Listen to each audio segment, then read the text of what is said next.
What is going on, gunfighters?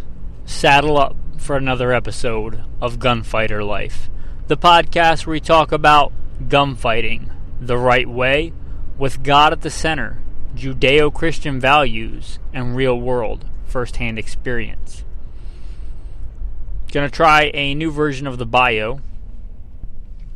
First and foremost, I am a Christian, a servant of God, and a follower of Jesus Christ. God has blessed me to do many things in my life, for I could do nothing apart from Him.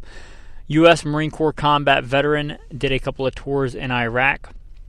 As an assaultman after my combat tours, I was an urban warfare instructor for the Marine Corps under Mojave Viper. Also served in the U.S. Army, both full-time and part-time National Guard.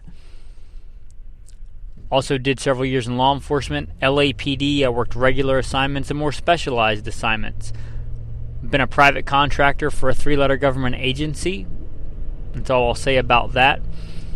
Been blessed to be a state rifle and pistol champion and West Coast regional rifle champion. Won more shooting competitions with the talent that God's given me than I can actually remember.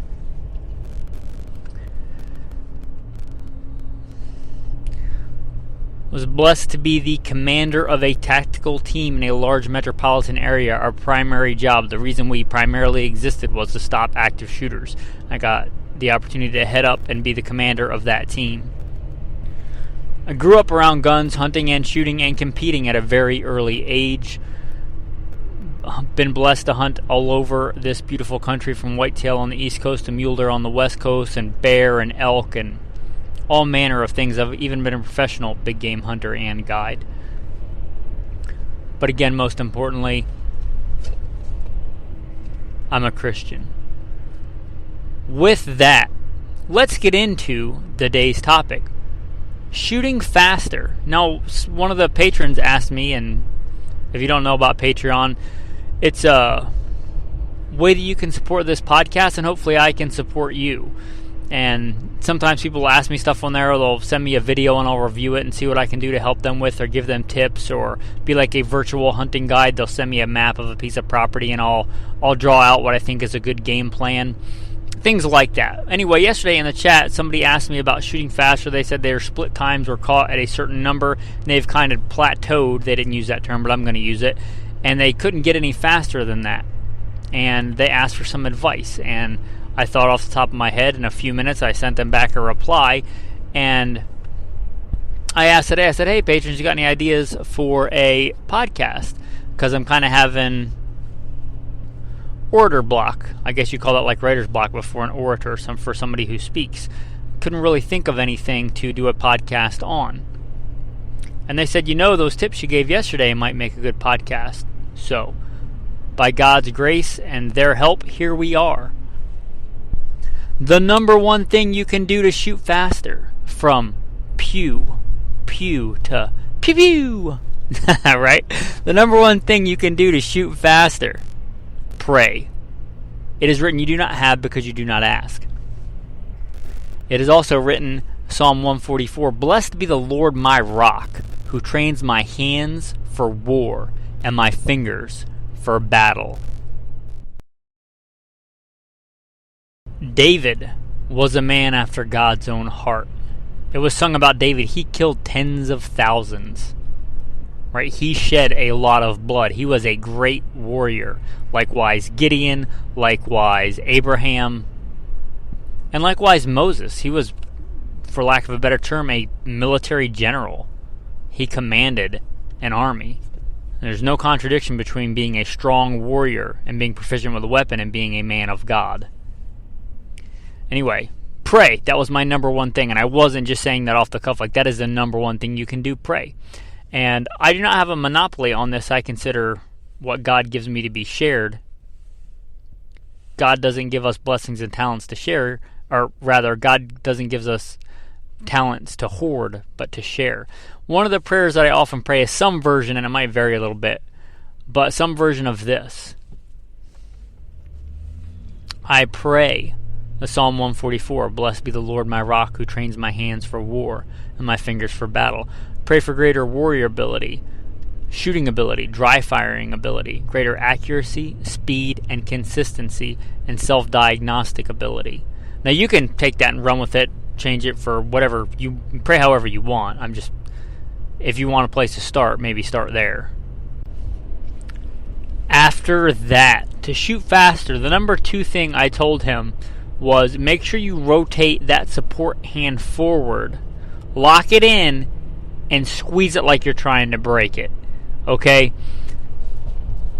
This is hard to describe in an audio. This is something I might do a short video on for the patrons. I'm not sure. But you shouldn't just grab that gun with your support hand the way it naturally goes on there and is comfortable. You should rotate that hand forward. That's going to give you a great amount of mechanical advantage. Rotating that wrist forward, pointing that thumb straight, grabbing hard, and squeezing that gun like you want to break, like you want to crush that magwell. Like that magwell is like a sack of peanuts and you want to break them all. Like you should be squeezing that hard. The firing hand should not be squeezing that hard because you have to independently move your trigger finger, and when you squeeze that hard with your firing hand, then you a lot of times will not be able to quickly manipulate that trigger finger independently. And there's all kinds of biomechanics though that go into that. I'm not an ergonomist or whatever you call people that have to do with ergonomics, right? Some long college word. But I do know that the human body works like that, and I do know from experience if you grab too hard with your firing hand, you won't be able to quickly and independently articulate that trigger finger. But the support hand does not have that problem because you're not doing any fine motor skills at the moment of firing with your support hand. So crush that thing. Crush it like you want to break it. You won't break it. Crush it hard with the support hand with the hand rotated forward. Squeeze it like you're going to squeeze a tennis ball side to side and squeeze it hard.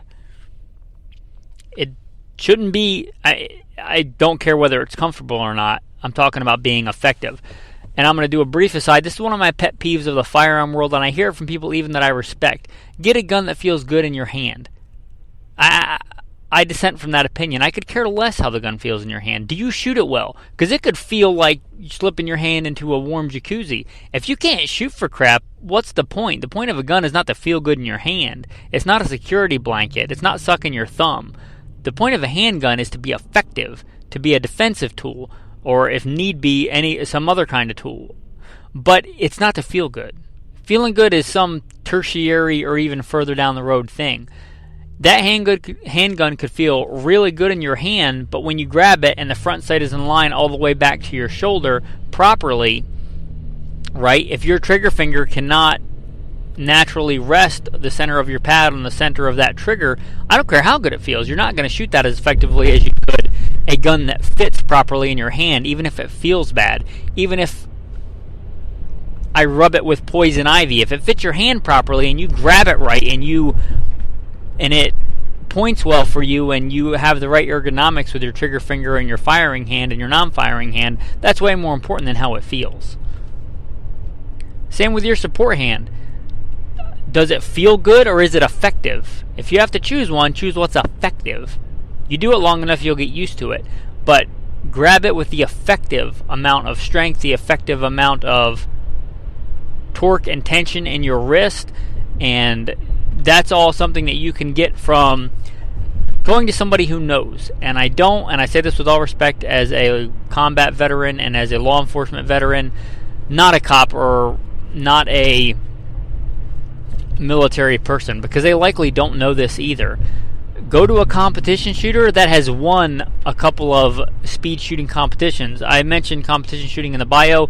Something like Steel Challenge, which is basically like drag racing with a pistol, right?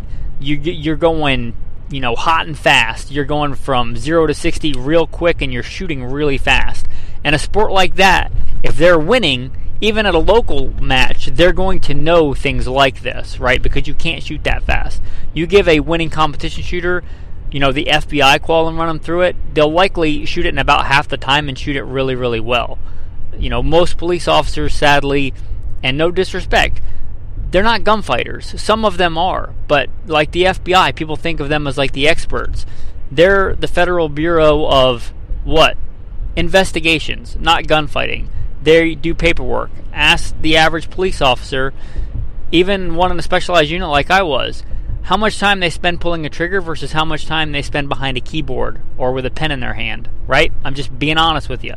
So somebody that knows how to shoot fast should be able to show you this. One thing that will greatly aid in this, and this was the number 3 thing on the list, pull-ups. Do pull-ups. Pull-ups are great for grip strength. They're great for all kinds of overall body strength. But do pull-ups, right? Do pull-ups, and especially with your hands and gripping the bar, right? That hand strength, it will greatly increase your ability to shoot well and shoot fast. That hand strength, being strong. So that and the grips. I'm actually looking over at a grip now. It's something I like to have in the car, especially for long road trips. Those grips, whatever, if you're going to start out, any one of them from Walmart is good. Once you get to where those are easy, I think it's Captains of Crunch or something like that. The big good steel ones, they make them in different weights. I think the one that I have next to me is 250 pounds, 2.5. Again, you can just start out with the ones at Walmart. Get to where they're so easy, you're doing a ton of them, and then get to something a little bit heavier. But the grip strength things, they're a great thing to have, and they're a great thing to just keep in your car when you get bored. Just grip them, or in the office or whatever. If you work in a cubicle, take a break when you go to the bathroom, you come back, grab one, squeeze it a couple of times throughout the day. It doesn't have to be complicated, but that I think greatly will increase your effectiveness. Because if you can grip that pistol tighter longer without getting fatigued, because when you grab it like that, you're going to get fatigued in a certain amount of time. You just are. And a really good shooter, when they shoot like a competition, they will squeeze it really tight, and then in between, like their transitions and stuff, they will loosen up on the grip and tighten again before they shoot. And there's a lot mentally to do with that. But the longer you can grip it tight without getting fatigued, the better you're going to be, because when you start getting fatigued, your shots are going to go erratic, right? You're going to be less consistent. So that grip strength is really going to help in that. Pull-ups, the grippies, and depending on you and where you're at in your shooting, if you can track that sight the entire time because it's less snappy, for lack of a better term, that might be a better one for you. If you can't track your sights yet, if you're blinking in between shots, that's a moot point. Maybe you go with the 147s because your sight returns faster, and work on not blinking. And so the whole point of that, the number 4, is loads. A different load fired out of your gun may shoot better for you. And I'm not talking about powder puff loads. Even competition, they have, minimum power factors. So, at least the competitions I'm talking about. So, but a load you might find that recoils better for you. And I wouldn't even say less, because with a semi-automatic handgun, you have to have a certain amount of power to cycle that slide reliably. And I won't trade speed for reliability. That's not a good trade-off. But a round that's reliable, that's full power round, but for you may be easier to shoot faster. And that's really going to depend on you and your body and your gun and all manner of things. But you should mess with that. You should experiment with that, right? You should run out with a shot timer. And I guess I gave that as a given. But if you don't have a shot timer, you really need a shot timer. I have one sitting next to me in the car door that I've had for, I don't even know. That thing is beat. It's missing a side panel. The LED, the screen on it is not working all the way, but she's still going. A shot timer. Invest in a shot timer, because you may think you're shooting really fast, but a lot of times if you're doing a lot of superfluous extra stuff, it feels like you're shooting fast, but you're not.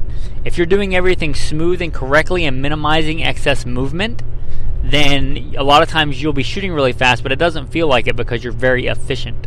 And efficiency is one of the keys of shooting fast. All that being said, check out your loads, see what for you can shoot faster.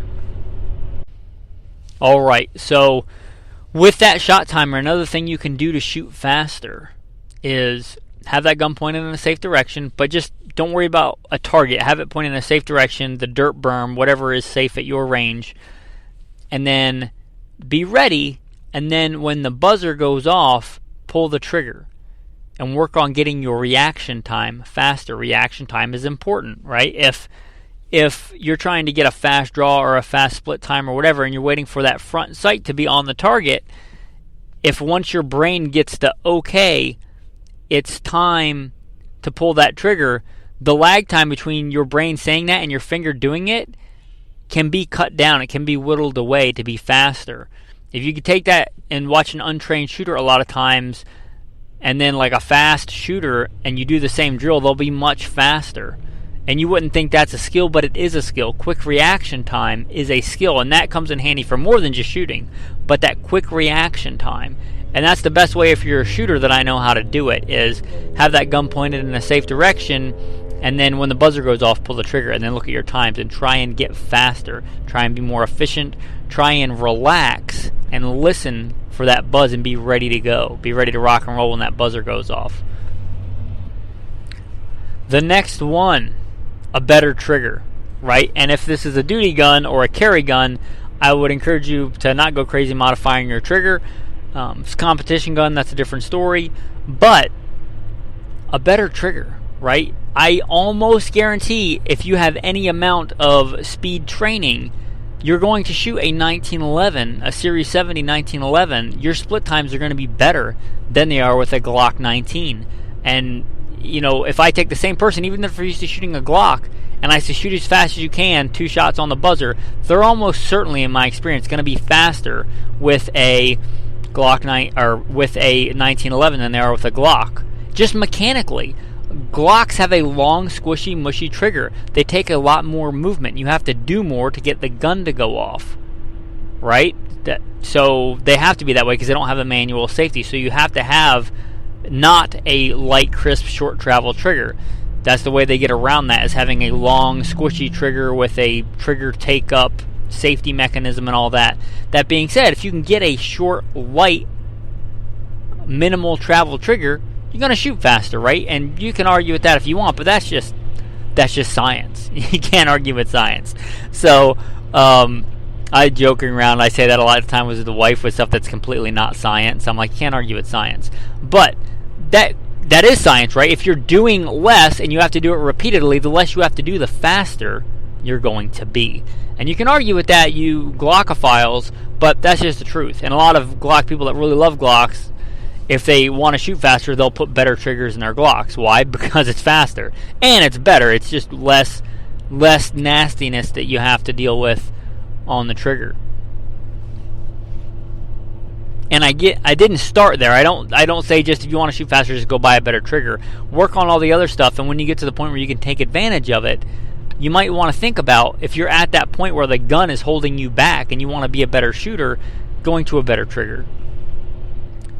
And here is another one that's probably going to get everybody up in arms. That's okay. Stop trying to shoot to reset if you're trying to shoot fast. And if you're trying to shoot accurate, stop trying to shoot to reset. I know a lot of people teach that. I was an instructor at one of the big firearm schools in the country, FBI certified firearms instructor. You heard my background, right? And I, for years, was taught shoot to reset. And I started I thought I could shoot when I was a cop and a law enforcement officer and all that. And I went to my first shooting competition for handgun and realized quickly that I wasn't that good of a shooter. And I continued to go and get better, and I realized that none of the top shooters really do this, right? There's a very minor application where shooting to reset is advantageous, shooting at medium speeds at certain targets. But if you want to shoot really fast, you're not shooting to reset. Even people that say they do, if you tell them to shoot as fast as they can at a close target, watch them and then see if they're shooting to reset, all right? I'm just saying. And then if somebody's shooting really long range, really precisely, they often will not shoot to reset, right? So I did that for years and years and years, and when I wanted to be better, I got away from it. You know, some of the very top shooters do not shoot to reset. So I'm here to tell you, if you want to shoot faster, you might want to look at not shooting to reset. And I know that goes against a lot of the dogma in the handgun shooting world, but I'm just telling you, you can take my advice or not, but if you want to shoot fast and you want to shoot accurate, stop trying to shoot to reset. Alright, if the trigger is so bad that you have to take out 50% of the travel to shoot to reset, maybe don't shoot that gun. That's all I'm saying.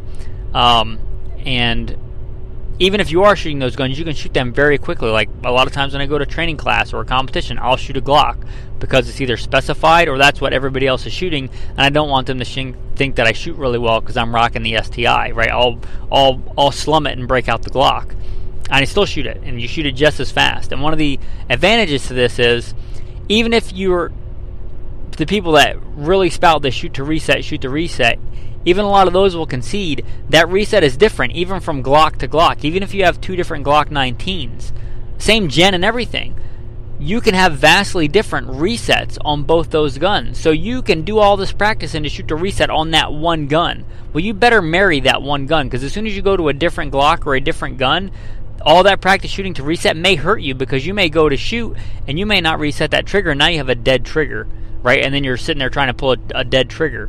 So do what you want. That's just some advice from me. At least try it for yourself and see. But stop trying to shoot to reset. That's my advice. Take it or leave it. The next thing you may want to consider, a heavier gun, right? I'm talking about hardware stuff now. Now, there's a lot of different things to this, your body mechanics and analogies for that, how the gun fits you and all that kind of stuff. But, and I use this analogy a lot of times, not condescendingly, but for women, because women are looking at handguns. They often want a small, cute handgun. And I do this physics thing without actually doing it, right? You can't argue with science.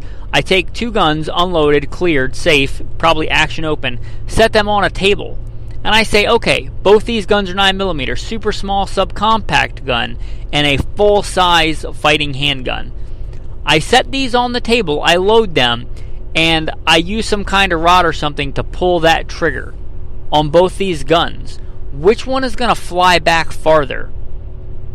Think about that. The big gun or the little gun? The gun that weighs 11 ounces or the gun that weighs, 35 ounces? Which gun is going to fly back farther on the table? The small gun. The small light gun is going to travel back farther, right?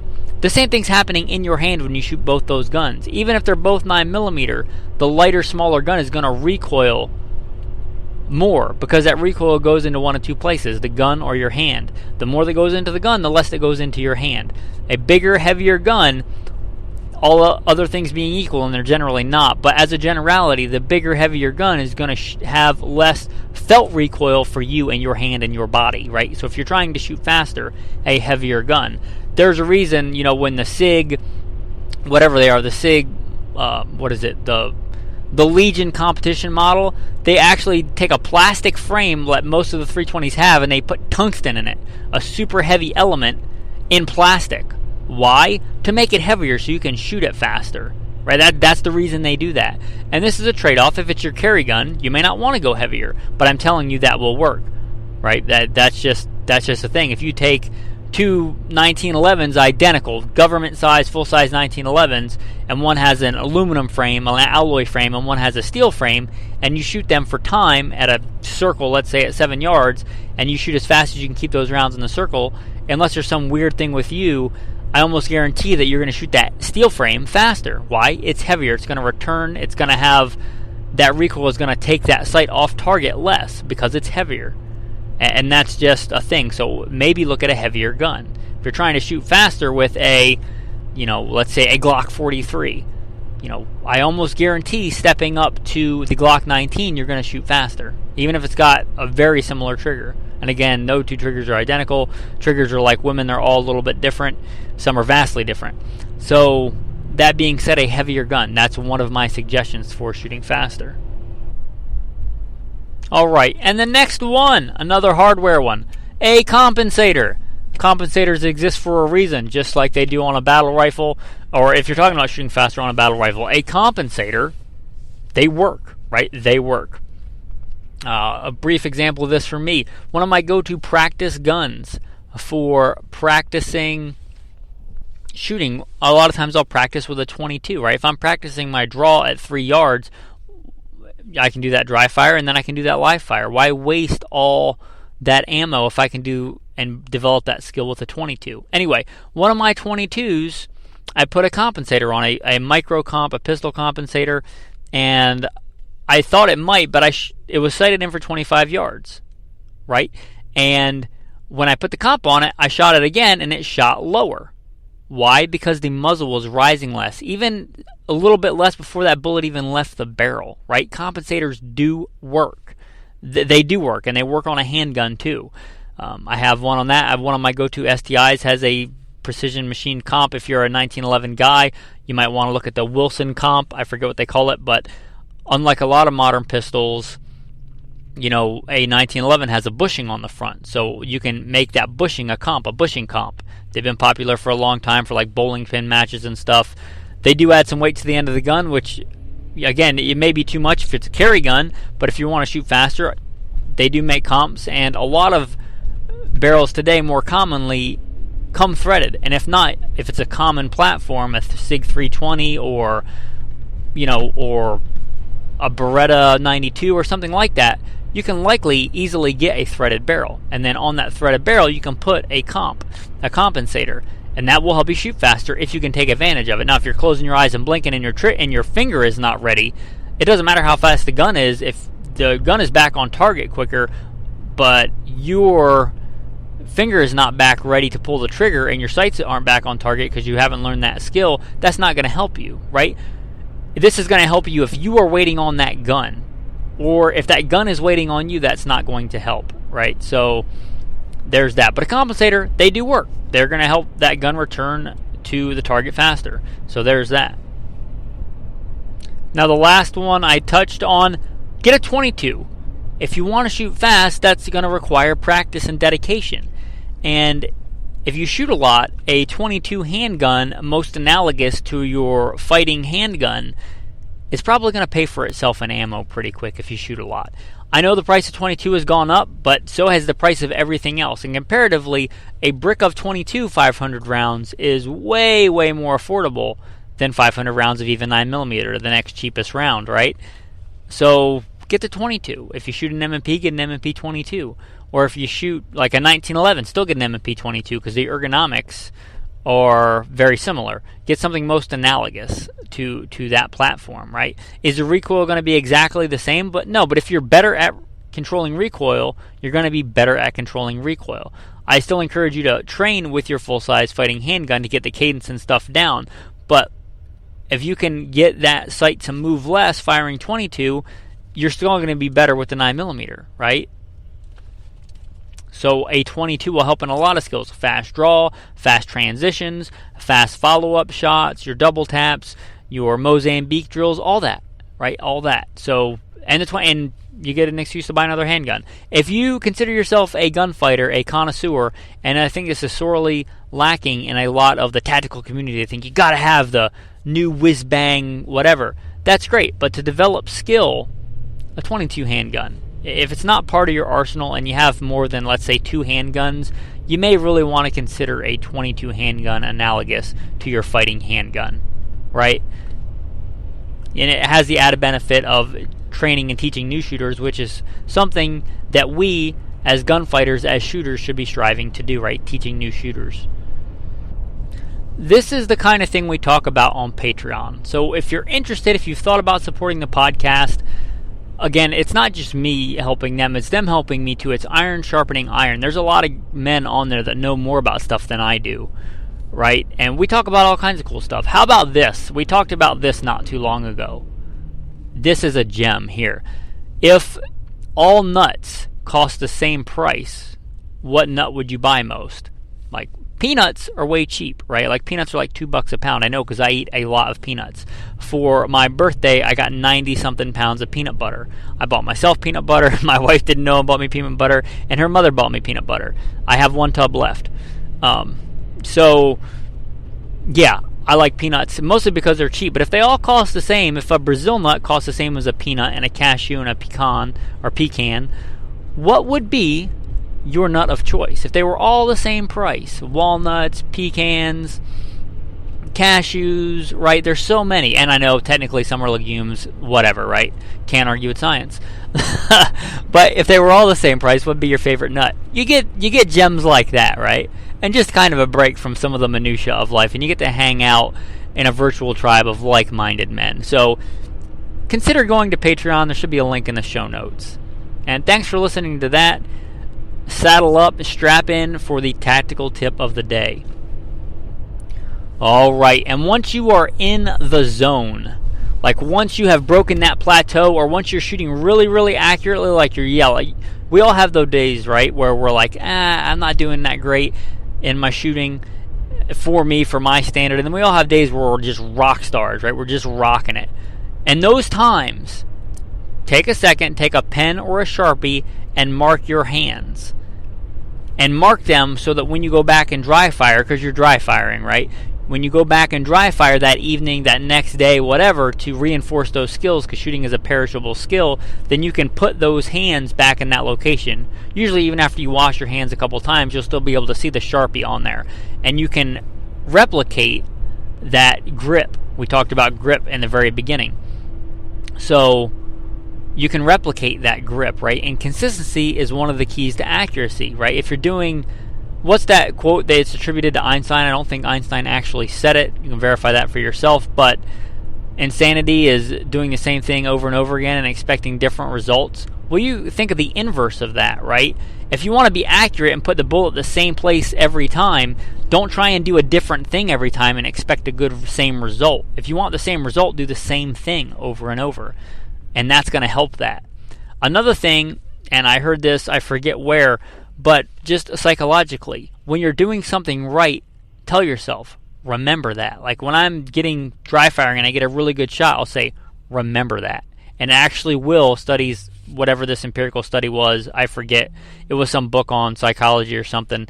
But it's actually shown that the next day you'll remember that better if you told yourself to remember it. So when you're doing really good, you might want to say, remember that.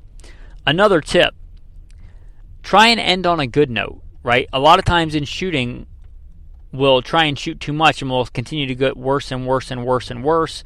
And just putting rounds down range does not make one a better shooter. Practice doesn't make perfect. Perfect practice makes perfect. Always try and end on a good note. If you get that one good shot and it's about time to wrap it up, don't just keep pushing and fatiguing yourself and getting worse, right? Because you're doing garbage reps, you're going to get garbage. Do good reps, you're going to get good. A tree is known by its fruit. So try and end on a good note. That's something I've had to learn the hard way many times. But try and end on a good note. It'll also help you hopefully want to shoot more because you were happy and excited when you finish shooting. Anyway, those are some tactical tips of the day. Tactical verse of the day. I've said it many times. There's no rule I can't say it over. And I mentioned it in the beginning, but Psalm 144. Blessed be the Lord my rock, who trains my hands for war and my fingers for battle. Psalm 144. Thanks, men. Have a blessed day.